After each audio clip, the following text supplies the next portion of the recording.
can you give us at least an idea? I know you cannot naman Mm. say everything, no?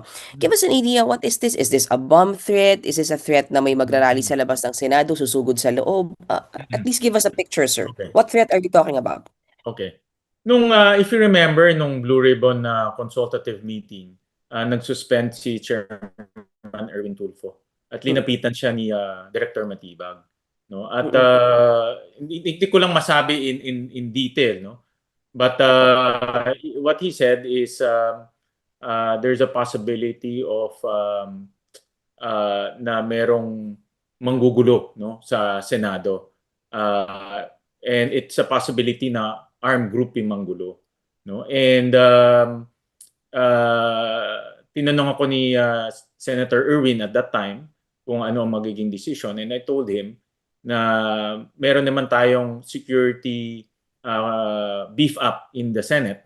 If you notice, nag-beef up tayo ng security inside the Senate at tumingi rin tayo ng additional contingent sa PNP.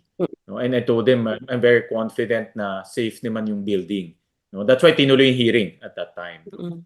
And hindi lang ako nakarinig yun. Ha? In fact, ang kausap niya yun si Senator Erwin at narinig din ng mga ibang mga senador doon.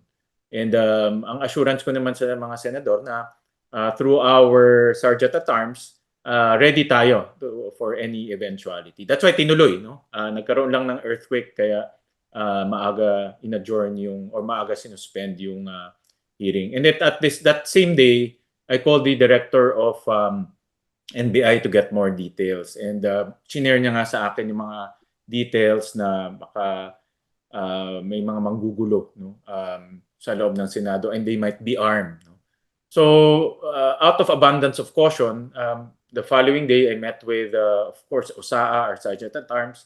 I immediately convene yung executive committee ng Senado, composed of the directors, composed of the higher officials of Senate. Nag-brainstorm kami kung anong gagawin. So yun, kaya naglabas ako ng dalawang memo. Isa yung heightened security measures at pangalawa yung work from home. So this is an offshoot of my consultation with the executive committee meeting. Or last, And go ahead. yeah, I gave instructions today to actually yesterday and today, to our Sergeant at Arms na in the next few days mag-network rin siya with our different intelligence agencies. Sabi ko nga marami tayong intelligence agencies eh. Kanya-kanyang in intelligence kasi kanya-kanyang ano yan eh, kanya-kanyang network yan eh, no? So we need to validate the information para alam natin na paano ang mga next steps natin.